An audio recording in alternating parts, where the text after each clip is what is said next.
भगवान राम और सीता जी। जन्म से मृत्यु तक की पूरी कहानी भगवान राम, भगवान विष्णु जी के 7वें अवतार थे, जिनका जन्म त्रेता युग में अयोध्या के राजा दशरथ और रानी कौशल्या के घर हुआ था। श्री राम इक्ष्वाकु वंश से संबंधित हैं, जिसे राजा इक्ष्वाकु, जो भगवान सूर्य के पुत्र थे, उनके द्वारा स्थापित किया गया था। इसी वजह से रामचंद्र जी को सूर्यवंशी राजा कहा जाता है। श्री रामचंद्र जी हिंदू महाकाव्य रामायण के मुख्य पात्र हैं और हिंदू धर्म के एक प्रमुख देवता हैं। विशेष रूप से वैष्णव परंपरा के मानने वालों के लिए वह महत्वपूर्ण है।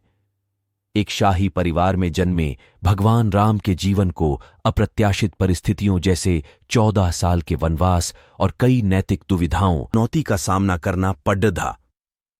श्री राम जी के रूप में विष्णु जी का मानव अवतार हुआ और उन्होंने जो कष्टों का सामना किया, उससे साबित होता है कि सतोगुण विष्णु जन्म और मृत्यु के चक्र में है, वह शाश्वत नहीं है। एक समय में भगवान विष्णु अपने निवास स्थान वैकुंठ में शेषनाग की शैया पर विश्राम करते हैं, तो दूसरी ओर वे पृथ्वी पर अवतार लेते हैं और मानव जन्म में दुख भोगते हैं। श्रीमद् देवी भागवत, दुर्गा पुराण और शिव महापुराण इस बात का प्रमाण देते हैं कि ब्रह्मा, विष्णु, शिव जन्म और पुनर्जन्म के चक्र में हैं, वे नश्वर हैं। उपर्युक्त को ध्यान में रखते हुए पवित्र शास्त्रों का गहन अध्ययन किया गया है, जिससे यह साबित होता है कि अयोध्या के भगवान राम नहीं, बल्कि आदि राम, जो अमरलोक सतलोक में रहते हैं, की भक्ति की जानी चाहिए, जिनके बारे में भक्त आज तक अनभिज्ञ हैं। इसका उल्लेख सूक्ष्म वेद में किया गया है। राम राम सब जगत बखाने, आदि राम कोई बिरला जाने। पाल। हर कोई राम को याद करता है, लेकिन यह कोई नहीं जानता कि असली राम कौन है।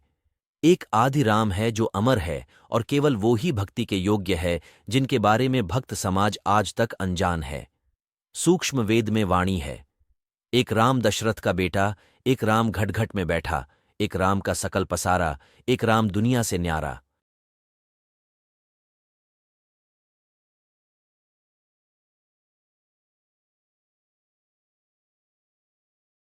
वह परम अक्षर पुरुष है जो पृथ्वी पर एक तत्वदर्शी संत के रूप में अवतार लेता है। वह अपनी प्यारी आत्माओं को सच्चा आध्यात्मिक ज्ञान प्रदान करते हैं और उन्हें मुक्त करते हैं। सूक्ष्म वेद अर्थात सर्वशक्तिमान ईश्वर कबीर जी की अमृतवाणी में उल्लेख है, राम बुलावा भेजिया, दिया कबीरा रोए, जो सुख साधु संग में, सो बैकुंठ में न हो। प्राणी को सुख और शांति केवल सच्चे आध्यात्मिक गुरु की शरण में जाने से ही मिलती है, जो एक तत्वदर्शी संत की भूमिका निभाते हैं, क्योंकि वह सच्चे मोक्ष मंत्रों को प्रदान करते हैं। और कसाई ब्रह्मकाल की जेल से छुड़ाकर आत्माओं का मोक्ष करवाते हैं। यह सुख और शांति भगवान विष्णु के निवास स्थान वैकुंठ में भी नहीं पाई जा सकती है। सच्चा आध्यात्मिक ज्ञान न होने के कारण पूरी दुनिया भगवान राम उर्फ भगवान विष्णु की ही पूजा करती है, जो आत्माओं को जन्म और पुनर्जन्म के दुष्चक्र से मुक्त नहीं कर सकते, क्योंकि वे स्वयं ब्रह्मकाल के जाल में फंसे हुए हैं। यह लेखन पाठकों को मर्यादा पुरुषोत्तम राम जी के जीवन का अवलोकन कराएगा, जिनकी पूजा मासूम भक्त युगों युगों से बड़ी श्रद्धा के साथ करते आ रहे थे, यह मानते हुए कि वह एक दिव्य पुरुष थे, जबकि महाकाव्य रामायण और अन्य पवित्र शास्त्रों के तथ्य यह स्पष्ट करते हैं कि आदि राम, जो परम शाश्वत स्थान सतलोक के शिखर यानी 7वें आसमान में रहते हैं, वे अमर सतपुरुष ही केवल पूजा करने के योग्य हैं। वह सर्वव्यापी और सर्वज्ञ हैं। इसका उल्लेख सूक्ष्म वेद में किया गया है। एक राम दशरथ का बेटा, दूजा सकल पसारा, तीजा घट घट का वासी, चौथा दुनिया से न्यारा।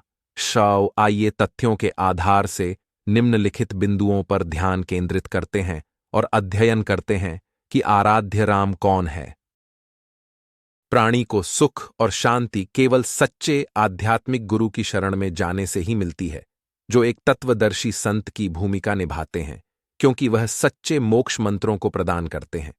और कसाई ब्रह्मकाल की जेल से छुड़ाकर आत्माओं का मोक्ष करवाते हैं। यह सुख और शांति भगवान विष्णु के निवास स्थान वैकुंठ में भी नहीं पाई जा सकती है। सच्चा आध्यात्मिक ज्ञान न होने के कारण पूरी दुनिया भगवान राम उर्फ भगवान विष्णु की ही पूजा करती है, जो आत्माओं को जन्म और पुनर्जन्म के दुष्चक्र से मुक्त नहीं कर सकते, क्योंकि वे स्वयं ब्रह्मकाल के जाल में फंसे हुए हैं। यह लेखन पाठकों को मर्यादा पुरुषोत्तम राम जी के जीवन का अवलोकन कराएगा, जिनकी पूजा मासूम भक्त युगों युगों से बड़ी श्रद्धा के साथ करते आ रहे थे, यह मानते हुए कि वह एक दिव्य पुरुष थे, जबकि महाकाव्य रामायण और अन्य पवित्र शास्त्रों के तथ्य यह स्पष्ट करते हैं कि आदि राम, जो परम शाश्वत स्थान सतलोक के शिखर यानी 7वें आसमान में रहते हैं, वे अमर सतपुरुष ही केवल पूजा करने के योग्य हैं। वह सर्वव्यापी और सर्वज्ञ हैं। इसका उल्लेख सूक्ष्म वेद में किया गया है। एक राम दशरथ का बेटा, दूजा सकल पसारा, तीजा घट घट का वासी, चौथा दुनिया से न्यारा। आइए तथ्यों के आधार से निम्नलिखित बिंदुओं पर ध्यान केंद्रित करते हैं और अध्ययन करते हैं कि आराध्य राम कौन है।